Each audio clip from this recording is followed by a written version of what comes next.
ऐसा नहीं है कि सारे कुकर्म समाजवादियों ने ही किए हों। इस कविता में कई स्वर हैं, कई आवाज़ों में ये कविता बोलती है, और ये सारा कवि स्वर नहीं है, एक तरह की इसमें डिबेट है। इसमें एक पहली पंक्ति है, वो एक बड़े घाघ समाजवादी बोल रहा है, और फिर उसमें एक पस्त वामपंथी स्वर है, और उसमें इस तरह की कई आवाज़ें हैं जो बातचीत जो सुनते रहते हैं हम चारों तरफ, उसके भी टुकड़े हैं। ऐसा नहीं है कि सारे कुकर्म समाजवादियों ने ही किए हों। अर्धवाम तो वो थे ही, देशभक्त और सर्वधर्म संभावक तो थे ही।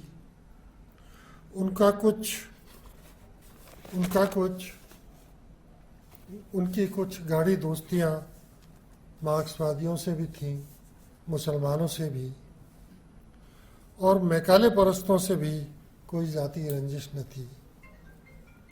उन्होंने हमेशा सिद्धांत की लड़ाई को सिद्धांत तक रखा, मर्यादा न तोड़ी। संघी राज अकेला उन्हीं का लाया हुआ तो नहीं, मोदी संरचना क्या उन्हीं के चाहने से आई।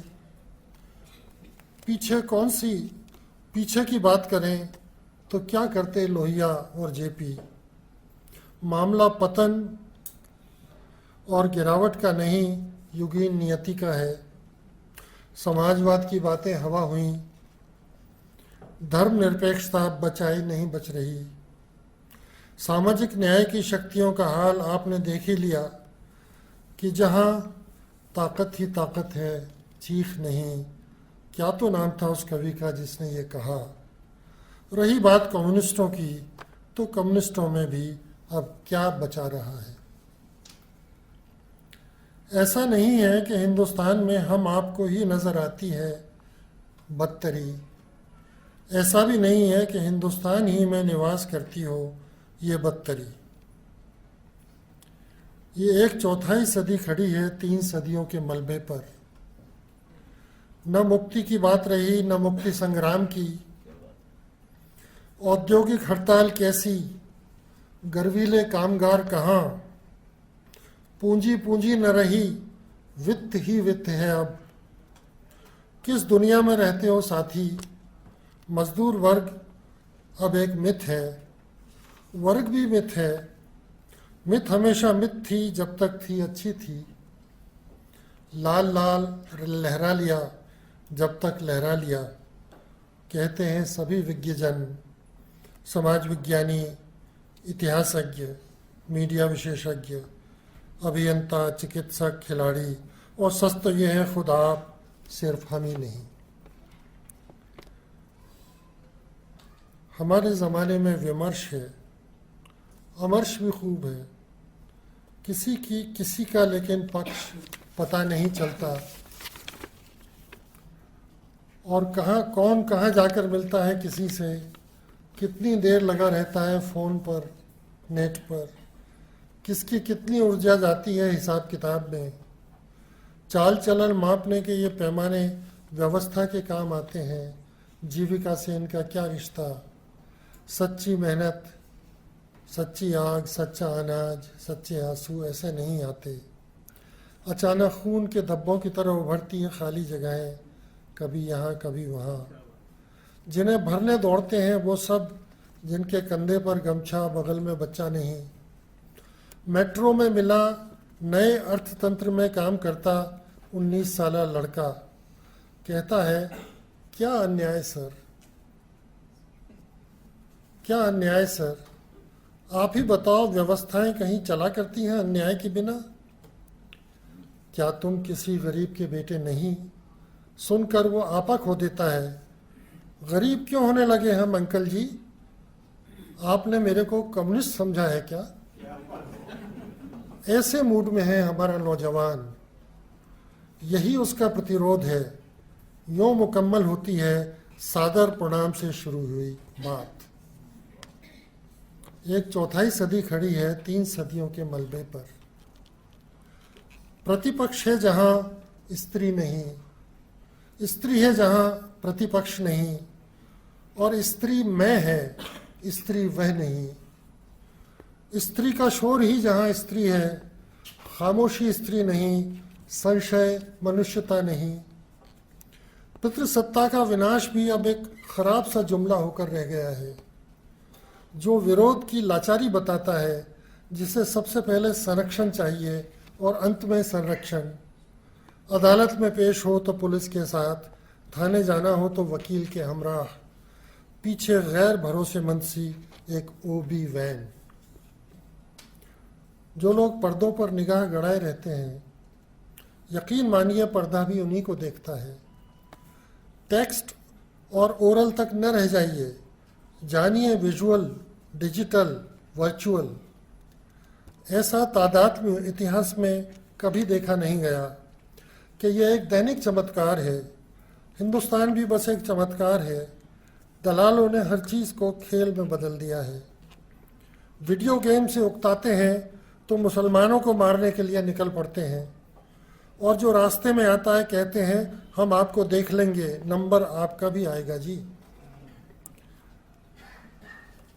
हम बार बार बोल चुके हैं, जोर से कहता है एक दलित विमर्शकार। हम बार बार बोल चुके हैं, जोर से कहता है एक दलित विमर्शकार, हिंदू मुस्लिम मामला खुली धोखाधड़ी है, साफ मिलीभगत है दोनों पक्षों की, ताकि दलितों का पक्ष सामने ना आने पाए। थोड़ी बहुत मारकाट से क्या फ़र्क पड़ता है, असली लड़ाई दलितों की है, मियाँ लोगों की नहीं। यह एक चौथाई सदी खड़ी है 3 सदियों के मलबे पर। खुला मैदान है, कहीं भी मूत लो, किधर भी लिपटाओ। असल सच्चाई ये है कि जो उत्तर सत्य पर ईमान लाए, वही है इस ज़मीन का सच्चा वारिस।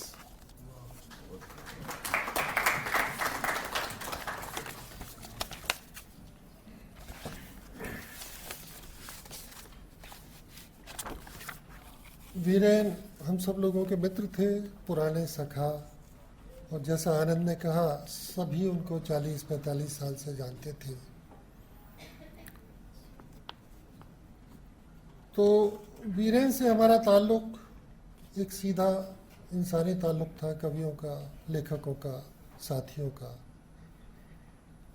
तो मुझे ये खुशी है कि अब उनके गुज़र जाने के बाद वीरेनियत नामक फिनोमिनन चर्चा में आया है, और अब उनके पुराने साथियों को वीरेनियत का ये जो घना बादल छाया हुआ है, उसके नीचे कविता पढ़ने का सौभाग्य मिला। लेकिन ये है कि वीरेनियत कोई ऐसी स्पेसिफिक चीज़ नहीं है जो सिर्फ उन्हीं तक सीमित हो। ये सब उन वैल्यूज़ का और उन प्रैक्टिसेस का एक संचय है, जिसमें एक पूरी पीढ़ी उनके साथ शामिल रही है, एक पूरी सामाजिक लड़ाई जिसने उनके साथ लड़ी है, और जिसने उनको साथ में देखा है। वीरेन के बारे में ये भी है कि एक अलग रास्ता था उनका, इसमें मुझे थोड़ा सा संदेह है। अलग रास्ता सुनकर ऐसा लगता है जैसे वो कोई मार्जिन पे चलने वाले आदमी थे और मुख्य धारा से अलग चल रहे थे, जबकि समकालीन हिंदी कविता, जो भी रेलेवेंट हिंदी कविता है, जो हमारी प्रासंगिक हिंदी कविता है, वो उसकी मुख्य धारा के ही कवि थे। वीरेन की कविता मुख्य धारा की कविता है, और लिहाजा वो कोई मार्जिनल पोइट भी नहीं थे और सिर्फ मार्जिन पर ही रह जाने वाले कवि नहीं थे। एक तरह से वो इसी जीवन के और इसी काव्य परंपरा के बिल्कुल सेंटर के, मध्य के कवि थे।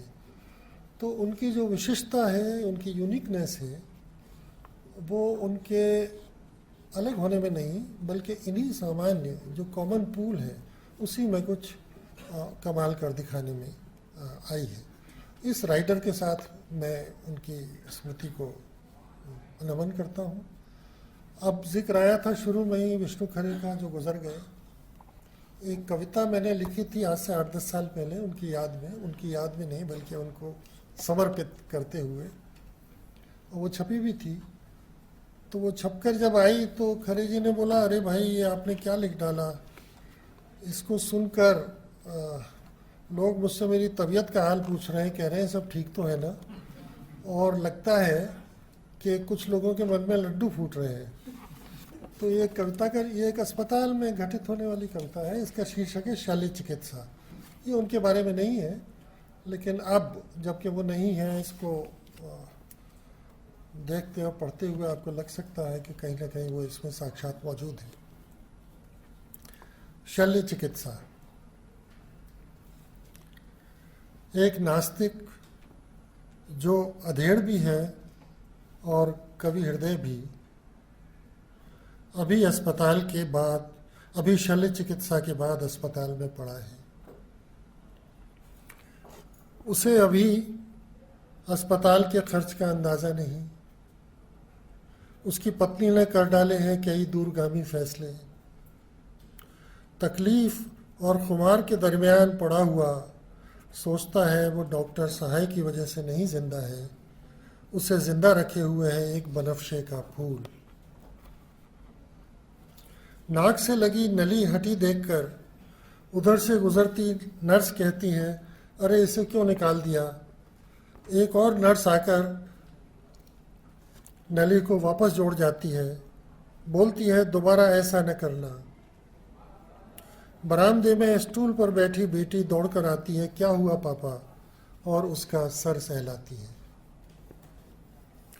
तुम्हें क्या बताऊं, मुल्क पर अपराधी गिरोह छा गए हैं छोटी, और उम्मीद की मंजिल है और उम्मीद की दहलीज है एक उम्र दूर। और यहाँ पर और ग्रहों पर जिंदगी होती तो पता नहीं कैसी होती गुजर। नक्षत्रों की दुनिया खुद से रहती है अनजान। अंत में ब्रह्मांड का भी कुछ नहीं बचेगा, वो काले सुराख भी ख़त्म हो जाएंगे, बस रहेगी एक बुदबुद जैसे कि धरती पर कभी थी साएं साएं। क्या मालूम मेरी घड़ी कब से बिगड़ी पड़ी है, अगर किसी तरह चलती भी है तो गलत वक्त बतलाती है। एक उम्र आती है जब समय का भान दूसरे लोगों की चाल ढाल से, चेहरे मोहरे देखकर, उनकी बातें सुनकर होने लगता है। घड़ी से और धूप छां से नहीं, अपने ही शरीर से बातें करते हुए नर नारी जानने लगते हैं अपना वक्त। कितनी चीज़ें हैं जो दिखाई देती हैं पर है नहीं, उन तारों की तरह जो कभी के गायब हो चुके हैं, पर उनकी झिलमिलाहट पहुंचती है आज तक। सन 1989 ईस्वी धरती पर क्या कर गया, पर फिलहाल उधर धूल ही धूल दिखाई देती है, रोशनी नहीं। विचार कितने दिन बाद चमकने लगते हैं खो जाने के बाद, और लुप्त हो चुकी व्यवस्थाएं लगता है किवाड़ बंद करके लुप्त प्रजातियों की तरह लुप्त होने के कारोबार में लग जाती हैं। अब अपनी माँ से पूछो आगे का क्या प्लान है, यहाँ से कब मुझे छुड़ा कर ले जाएगी। अरे तुम्हें पता है, मैं परसों जैसे मर ही गया था। उन्होंने मुझसे सारे कपड़े उतरवा लिए। जब मैं अपना बनियान और अंडरवियर उतार रहा था तो लगता था मुझे अपने बच्चों से अलग किया जा रहा है। अब पता नहीं मैं कहाँ जा पड़ूंगा, नरक तो कोई जगह है नहीं, और ये जो महबूब वतन है अपना, ऐसे ही धधका करेगा मेरे बिना बदस्तूर। आहत भावनाओं के इस युग में बहुत सी भावनाएं आहत होने से इनकार कर देती हैं, होश नहीं खोती, ज़्यादा कड़ा वक्त पड़ता है तो भूमिगत हो जाती हैं। इस तरह जून गुजर जाता है, सितंबर आ जाता है, एक नई भाषा बनने लगती है। आहत भावनाएं मंच संभाल लेती हैं, अपनी हिंदी फिर नई चाल में ढलने को आतुर हो जाती है। गठन होना ही है अब इस देश में आहत भावनाओं के राज्य का। राष्ट्र ऐसे ही बनते हैं, खून और वीर्य और उबकाई से। ऐसे ही उत्प्रेरित होते हैं जन, नागरिकता ऐसे ही विकासमान। आहत वीर चुनाव जीत जाते हैं, अब वो सत्ता में है, प्रधानमंत्री उनका है, उनके पास गृह मंत्रालय है, शिक्षा, संस्कृति, सूचना और प्रसारण के महकमे उनके हैं। एक बौद्धिक दूध मोहे बच्चे की आतुरता से खोजता है जातीयता का स्तन, चश्मा उतार देता है, आंखें मूंद लेता है, आधा दूध छलक कर बाहर गिरता है, आधा जाता है पेट में, उसकी जेब में रखे रहते हैं 2 रुमाल। विलुप्त सरस्वती का पाठ चौड़ा होने लगता है, उसका पानी अब पहुंच रहा है अरब सागर तक, और हड़प्पाकालीन गेंडा ऋग्वेद के अश्व में बदल जाता है। जो भावनाएं आहत नहीं थीं, जो विमर्श से परे थीं, जानकर के वक्त ऐसा ही है, कभी इधर दिख जाती हैं, कभी उधर, कुछ चिंतित, कुछ आश्वस्त। उन्हें एक दूसरे का ठीक ठीक पता नहीं, उनमें क्या ताकत है इसका अंदाज़ा किसी को नहीं, उनकी मर्दोशुमारी कभी हुई नहीं, उनका आधा मन दिल्ली में है, आधा नेपाल में, उनकी निगाह रहती है ईरान पर, कभी वेनेजुएला और अभागे सोमालिया पर। एक नाउमीदी है जिसके हैं कई सौ नाम, बसरा और बगदाद, काबुल, बल्ख और कंधार, मुंबई, नई दिल्ली और इस्लामाबाद। जहाँ जहाँ पड़ती है उम्मीद की परछाई, वहाँ वहाँ वो भटकती फिरती हैं, बराबर से तत्पर और उचाट। वो सोचती हैं ये कैसा लोकतंत्र है, कैसा द्वंद्ववाद कि आप लोगों से उनका अतीत ले लें और उन्हें कोई भविष्य दिए बगैर, उनसे ज़मीन छीन लें और कुछ पैसे दे दें। इस देश के आसमान में उड़ती चीलें क्या हुईं? एक कस्बा होता था हरसूद कहाँ गया? क्या हुआ आज़ादी की वेला से? क्या हुआ आज़ादी की वेला में नियति से मिलन का, किस्मत से उस वादे का? तुम्हें मालूम है उन्होंने कौसर बानो के साथ क्या किया? राष्ट्र निर्माताओं और लौह पुरुषों की रौंदी हुई इस ज़मीन पर अगली फसल कैसी होगी, कौन उसे संभालेगा? किस अदालत में उन महापुरुषों पर मुकदमा चलेगा? गवाह कौन होंगे? किस सदी में जाकर होगा फैसला? किस भाषा, किस लिपि, किस माध्यम में उसे दर्ज किया जाएगा? वो लिपि मौजूद है या है अभी निर्माण के अंधेरे में?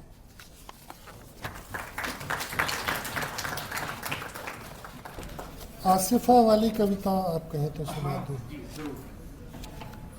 अगर है मेरे पास तो। मुझे आई एम नॉट श्योर।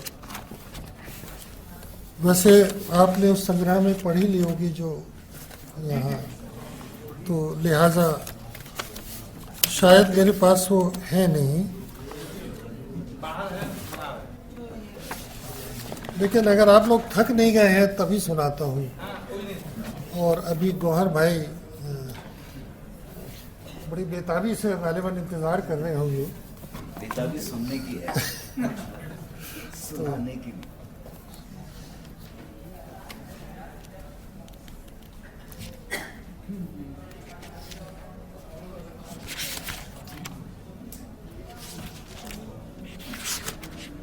माफ़ कीजिए, मैं ज़रा चश्मा मेरा गलत है यार। इसमें बहुत सारे नाम आएंगे, आप सब लोग उसका अंदाज़ा लगा ही लेंगे। और इसमें इतिहास के भी बहुत रेफरेंसेस हैं, वो भी मेरे ख्याल से आप सभी जानते हैं, तो व्याख्या की ज़रूरत नहीं है। आसिफा के नाम। सलाम अरे आसिफा, तुमको मेरा और तुम्हारी खाला का सलाम पहुँचे। चुन्नो और नवाब भी सलाम कहते हैं। तुम इनको नहीं जानती, मैं भी नहीं जानता, पर हैं बड़े नाअहल। तमाम नालायक बच्चों का सलाम पहुँचे तुम्हें और तुम्हारे घोड़ों को। वो जलन से मरे जाते हैं, घोड़ों को, हरी चरागाह को, तुम्हारी आज़ादी को देखकर। अगर ये पहुँच गए तुम्हारे पास तो खूब कोहराम मचाएंगे, चरागाह में दौड़ लगाएंगे, घास को रौंदेंगे। तुम मुस्कुराओगी, तुम्हें मालूम है घास कितनी कड़ियल और समझदार होती है। अगले वक्तों के बुज़ुर्गों का तुमको प्यार, मीर व सौदा का, नज़ीर व अनीस और मिर्ज़ा नौशा का, अंतोन और अल्ताफ़ का, और 20वीं सदी के तुम्हारे पुरखों नाजिमों, पाब्लो, फेडेरिको बर्तोल्ट और रवि, फैज़ व गजानन का, मकबूल व अमीर, महमूद, थियो यूनानी व अब्बास ईरानी का, उदास और मनहूस फरिश्तों, सेसर, फ्रांस और पाउल का, शक्की पर रहमदिल, सादत और रघुवीर और तदेउश का, और हर किस्म की पुरानी ख़वातीन का, आन्ना, रोज़ा, अनीस, मरीना, जोहरा, विस्वावा, अख्तरी, बाला, कमला, मीना, गीता, नरगिस, स्मिता, ये फहरिस्त ख़त्म होने को नहीं आती। तुमने इनमें किसी का नाम नहीं सुना, ये भी तुम्हें कहाँ जानते थे। तो मामला बराबर हुआ, न इन्हें कोई शिकवा न तुम्हें कोई शिकायत, सुकून और बस ये उल्फत, चंचल, शोक, संजीदा, खामोश और मुर्दा। प्यार तो प्यार है, खोया प्यार भी हमेशा प्यार ही रहेगा। बहुत बदनसीबी देखी है इन बुजुर्गों ने, पर तुम्हें देखकर सब खुश होंगे। सादत ताया कहेंगे, लो ये आई हमारी नन्ही शहीद। खुश नसीब लोगों का किस्सा कुछ और है। जो विजयी हैं वही नाखुश हैं। साल 1947 अक्टूबर और नवंबर के वो 2 महीने, एक दिन शुमार में जो 61% थे, 2 हफ्तों में 40% से नीचे आ गए। ऐसा था डोगरा राज का जनसंख्या प्रबंधन। मरने वालों की तादाद 2,37,000, उजड़े और लापता 6 लाख। तुम्हें मालूम था कौन था हरि सिंह, और वो मेहरचंद, और वो प्रेमनाथ और यादविंदर सिंह? कोई बात नहीं, वो सब जा चुके हैं अब, सारे कातिल और उनके गुर्गे। उनकी औलाद अब खुद को मजलूमों में गिनती है। ये लोग कहते हैं हम दुखी हैं, हम वंचित हैं। दरअसल वो सच कहते हैं। कैसी तकलीफ़ों में गुजरी है कर्ण सिंह की ज़िंदगी। ये कहो तो सब करते हैं हा हा हा। अब उस मनहूस महबूबा को ही देखो, वो समझ नहीं पाती कि हर बला हर जुर्म उसी के माथे पर क्यों मर दिया जाता है। क्या क्यों हर शय और हर शख्स उसे नाखुश करने को आमादा है। और हाँ आसिफा, उस अजीब व गरीब अलबेले अरिजीत सेन कलाकार को अपना समझना। वो तुम्हें चरागाह में मटर गश्ती करता दिखाई देगा। ये चित्र अरिजीत सेन का ही बनाया हुआ है। वो तुम्हें चरागाह में मटर गश्ती करता दिखाई देगा। अपने किसी घोड़े को बता देना उसके पास जाकर शराफत से हिन आए, और अगर वो तुम्हारे घर के पास से गुजरता हो तो उसे रोक कर कहना सिगरेट बुझा दे, और उसके हाथ में थमा देना साफ पानी का एक गिलास।